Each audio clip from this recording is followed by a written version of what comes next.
Good morning. Welcome to Vidya Bharati Jodhpur online teaching class 10th subject English. Students, in the last class we have learned the lesson The Book That Saved the Earth. Students, today we are going to discuss question answers. From this lesson, the question asked in board examination is about 30 to 40 words. Two questions will be asked. After two, you have to answer one. Now begin with first question. Why did think tank express his peevishness with noodle? Think tank expressed his peevishness with noodle because his apprentice noodle did not salute him properly. His salutation should be in singing form with complete adjective. प्रश्न है, think tank ने noodle के प्रति अपना चिड़चिड़ापन क्यों व्यक्त किया? उत्तर है, क्योंकि उसका प्रशिक्षु नूडल ने उसको अच्छे से सैल्यूट नहीं किया। उसके जो सैल्यूट का जो तरीका था, गाकर सैल्यूट करना और उसमें अलंकार लगाकर, वो उसने नहीं किया था। Next question, how does think tank describe the earth? Think tank describes the earth as an insignificant place, a primitive ball of mud and ridiculous little planet. He calls the inhabitants of the earth as an ugly earthlings with their tiny heads. Think tank पृथ्वी का वर्णन कैसे करता है? Think tank बताता है कि जो पृथ्वी है वो बिल्कुल बेकार सी जगह है, एक पुराना सा मिट्टी का गोला है और बेकार सा एक ग्रह है। वो यहाँ के निवासियों को बहुत ही कुरूप पृथ्वीवासी बताता है जिनके सर छोटे छोटे हैं। Next question, who eats the sandwich ultimately? Sergeant Oop eats the sandwich ultimately and becomes the first Martian to eat the sandwich. So he bites on the corner of the sandwich and makes terrible faces while chewing and then swallowing the sandwich because it was rough and not delicious. Sandwich को आखिरकार कौन खाता है? Sergeant ऊप sandwich को आखिरकार खाता है और वो पहला मंगलवासी बन जाता है सैंडविच खाकर। इसलिए वो पहले सैंडविच को कोने से काटता है और जैसे वो काटता है भयंकर चेहरे बनाता है और फिर वो उसको चबाने की और फिर वो गटकने की कोशिश करता है। उसको सैंडविच बिल्कुल अच्छा नहीं लगता है क्योंकि वो बहुत ही सूखा और स्वादिष्ट नहीं था।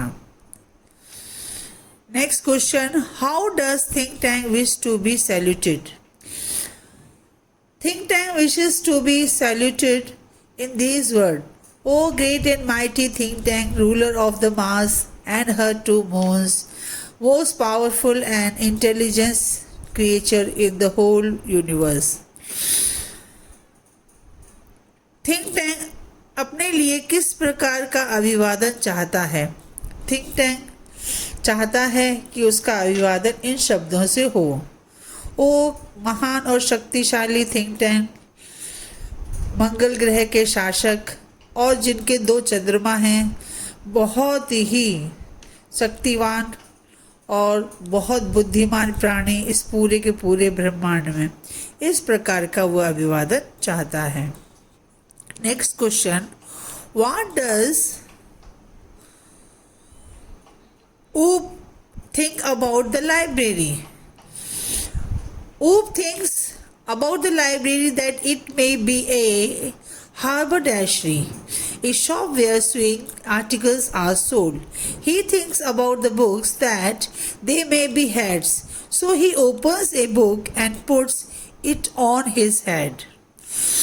पुस्तकालय के बारे में ऊप क्या सोचता है? पुस्तकालय के बारे में ऊप सोचता है कि ये बिसाती की दुकान है और वो सोचता है ये जो चीज़ें हैं वो सर पर रखने के लिए, इसलिए उसमें से एक वो निकालता है और अपने सर पर रखता है। Next question, how does the picture of Humpty Dumpty look like? The picture of Humpty Dumpty looks like think tank with a huge egg-shaped head, great and mighty brain like balloon. So he thinks that Earthlings have seen him and they plan to capture Mars. हम जो तस्वीर है, चित्र है, वो Humpty Dumpty का किस प्रकार का लगता है? हम्प्टी डम्प्टी का चित्र बिल्कुल थिंक टैंक की तरह लगता है, जिसका एक बड़ा अंडाकार सर है और महान और शक्तिशाली एक गुब्बारे जैसा दिमाग है। इसलिए वो समझता है कि पृथ्वीवासी ने उसे देख लिया है और उसका मंगल ग्रह वो कब्जा करना चाहते हैं। Next question, what question does think tank ask the mirror? Think tank asks the mirror, who is the most fantastically intellectually gifted being in the universe? He asks the mirror to be quick in answer and not to be slow next time. हम think tank दर्पण से क्या प्रश्न पूछता है? Think tank पूछता है अपने दर्पण से, कौन ऐसा बहुत ही शानदार बुद्धिमान व्यक्ति है पूरे ब्रह्मांड में, और कहता है कि अगली बार उत्तर देने में जल्दी करना, मुझे धीमे प्रश्न के उत्तर पसंद नहीं हैं। Next question, what did the books teach in 20th century? The books taught people how to, when to, where to,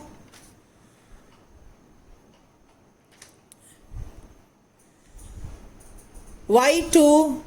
There were books to illustrate, educate, punctuate, and even decorate. The 20th century was called the era of the books. 20वीं शताब्दी में पुस्तकें क्या पढ़ाती थी, क्या सिखाती थी? पुस्तकें लोगों को सिखाती थी कैसे, कब, कहाँ और क्यों। पुस्तकें उनको चित्र से समझाती थी, शिक्षित करती थी, अनुशासित करती थी, यहाँ तक कि सजावट भी करती थी। इसलिए 20वीं शताब्दी को किताबों का, पुस्तकों का युग कहा जाता है। अगला प्रश्न,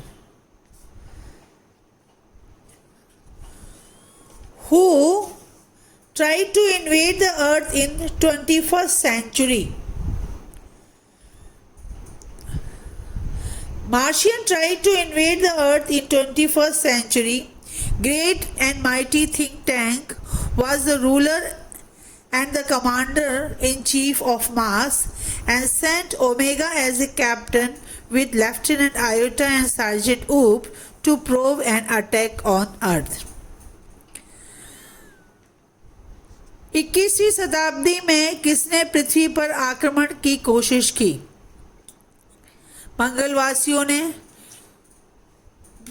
21वीं शताब्दी में पृथ्वी पर आक्रमण करने की कोशिश की। महान और शक्तिशाली थिंक टैंक जो वहाँ का शासक था, उसने ओमेगा अपने कैप्टन को, उसके साथ लेफ्टिनेंट आयोटा और सार्जेंट ऊप को जांचने और आक्रमण करने के लिए पृथ्वी पर भेजा। Why are books referred to as man's best friend. पुस्तकों को व्यक्ति का सबसे अच्छा मित्र क्यों कहा जाता है? Books are referred as a man's best friend because they guide and help man as friend about how to, when to, where to, and why to. They illustrate, educate, punctuate, and even decorate. There are the books for everything. किताबें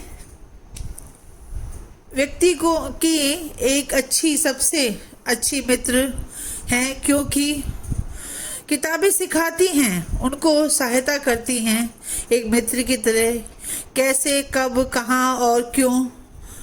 वो समझाती हैं, शिक्षित करती हैं, अनुशासित करती है, वो सजाती भी हैं। जिस प्रकार मित्र काम आता है वैसे किताबें काम आती हैं। किताबें हर विषय के लिए हैं। Next question, What has think tank thought about magnificent brilliance? Think tank thought that the crew member of the Pro-1 should eat up the vitamins prepared by the chemical department of Mars to increase their intelligence. After taking them, the meaning of sandwich will unfold slowly. Think tank ने अत्यंत शानदार बुद्धिमत्ता के विषय में क्या विचार किया है?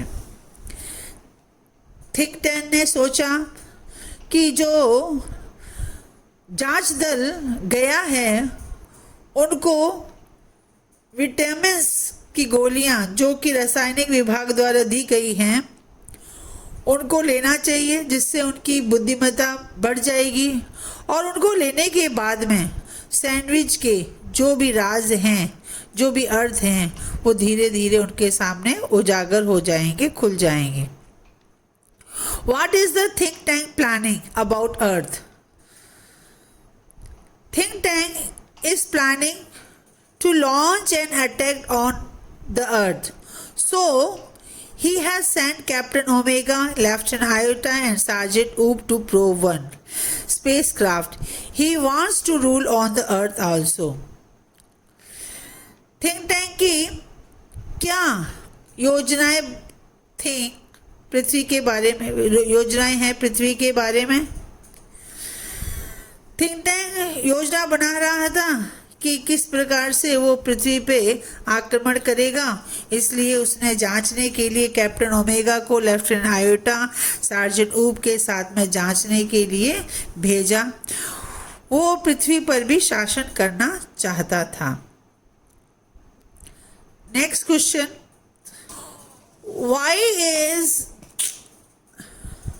why did think tank plan fail to invade the Earth?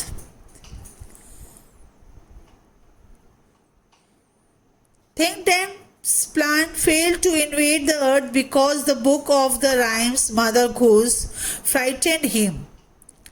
The third rhyme of the book had Humpty Dumpty like him. Therefore, he thought that the Earthlings had seen him and they were after him to invade Mars. So he ordered his crewmen to return back and they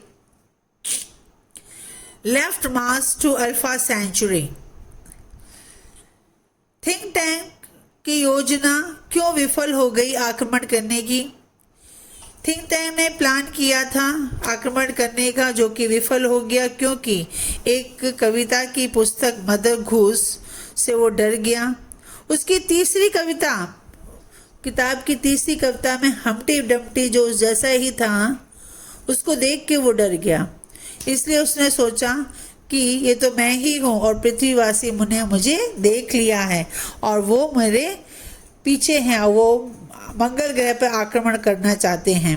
इसलिए उसने अपने साथियों को वापस लौटने के लिए कहा और वो मंगल ग्रह को छोड़कर भी अल्फा सेंचुरी की तरफ चले गए। Why is the think tank space crew puzzled on the Earth? Think tank's space crew puzzled on the earth because they never saw such things on any of the galaxies they visited. They have fear that the earthlings are planning to attack on Mars. Think tank का अंतरिक्ष कर्मी दल पृथ्वी पर उलझन में क्यों पड़ गया?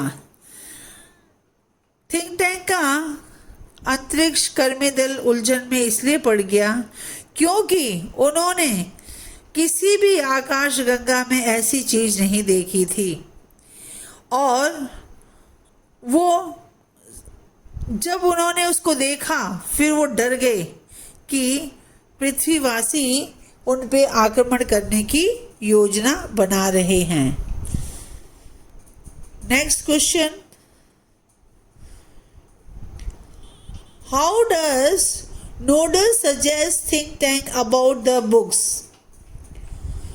Nodal suggests that the people on the earth use them as some sort of communication device. Therefore, the books should be opened and watched carefully as the earthling used them instead of eating them. Nodal think tank को किताबों के बारे में क्या सुझाव देता है? Nodal सुझाव देता है कि पृथ्वीवासी इन किताबों को किसी प्रकार के संचार के उपकरण के रूप में काम लेते हैं. जो ये किताबें हैं इनको खोलें और इनको ध्यान से देखें, ना कि खाएं, क्योंकि पृथ्वीवासी भी इनको खोल के ध्यान से देखते हैं. Give the character sketch of nodal. Nodal is the apprentice of think tank. He is a wise man. He knows more about the earthlings than think tank. He always praises think tank before suggesting anything. He suggests that sandwiches are some sort of communication device. Nodal का चरित्र चित्रण कीजिए. Nodal प्रशिक्षु है think tank का और बहुत ही बुद्धिमान व्यक्ति है. वो थिंक टैंक से ज़्यादा पृथ्वीवासियों के बारे में जानता है. वो जब भी अपनी सलाह देता है उससे पहले थिंक टैंक की प्रशंसा करता है. वो ही बताता है कि जो सैंडविचेस हैं ये एक प्रकार के संचार का उपकरण है. Next question, what's do you know about think tank after reading the play? Think tank is the ruler of Mars. He is very arrogant and thinks himself great and mighty, but he is a coward. He is afraid of transcription of rhyme of the book Mother Goose. He stops invasion, flees to Alpha Sanctuary for his safety. नाटक पढ़ने के बाद आप think tank के बारे में क्या जानते हो? हम जानते हैं कि ये मंगल ग्रह का शासक है और ये बहुत घमंडी है और वो अपने आप को बहुत महान और शक्तिशाली समझता है, परंतु डरपोक है. वो तो सिर्फ एक छोटी सी कविता के अनुवाद से ही डर गया और उसने अपना आक्रमण रोक दिया और मंगल ग्रह को भी छोड़कर अल्फा सेंचुरी की तरफ अपनी सुरक्षा के लिए भाग गया. Next question, what do you know about think tank after reading the play? Think tank is the ruler of Mars. He is very arrogant and thinks himself great and mighty, but he is a coward. He is afraid of the transcription of the rhyme of the book Mother Goose. He stops invasion and flees to Alpha Sanctuary for his safety. नाटक को पढ़ने के बाद आप think tank के बारे में क्या जानते हैं? नाटक को पढ़ने के बाद हमें पता चलता है कि थिंक टैंक मंगल ग्रह का राजा है और वो बहुत घमंडी है वो अपने आप को बहुत महान और शक्तिशाली समझता है, परंतु वो बहुत डरपोक है। वो एक छोटी सी कविता के अनुवाद से ही डर गया और उसने अपना आक्रमण रोक दिया और अल्फा सेंचुरी की तरफ सुरक्षा की दृष्टि से भाग गया। Next question, how were friendly relation established between the people of Mars and the people of earth?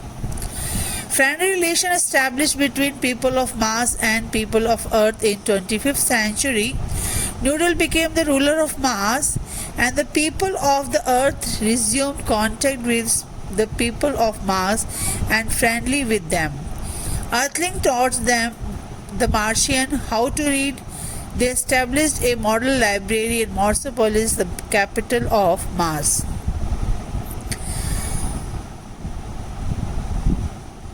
मंगलवासियों में और पृथ्वीवासियों में मित्रवत संबंध कैसे स्थापित हुए? पृथ्वीवासी और मंगलवासियों में मित्रवत संबंध 25वीं सदी में स्थापित हुए। तब नोडल वहाँ का राजा बन गया और पृथ्वीवासियों के साथ बहुत अच्छे संबंध स्थापित हो गए। पृथ्वीवासियों ने मंगलवासियों को पढ़ना सिखाया। उनकी राजधानी मार्सोपोलिस में एक आदर्श पुस्तकालय की स्थापना भी की। Next question, perhaps the earthlings have sharper ears than we do, why does Iota say so? Think Tank tells his space crew that books are some sort of communication device and order them to listen. Iota says that perhaps the earthlings have sharper ears than we do because she doesn't hear any sound from the book, but she is afraid to tell Think Tank that he is mistaken.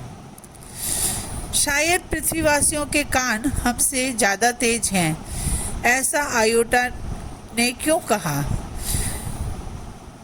जब think tank ने अपने जांचकर्मी दल को भेजा तो वो किताबों को एक संचार का उपकरण समझकर उनको सुनने के लिए थिंक टैंक ने कहा। आयोटा ने जब सुनने की कोशिश की तो उसको कुछ सुनाई नहीं दिया। जब उसे कुछ सुनाई नहीं दिया तब उसने कहा कि शायद पृथ्वीवासियों के कान हमसे तेज हैं, लेकिन ये बात वो थिंक टैंक को नहीं कह पाया कि वो गलत है। In this way, students, we have completed our question answers.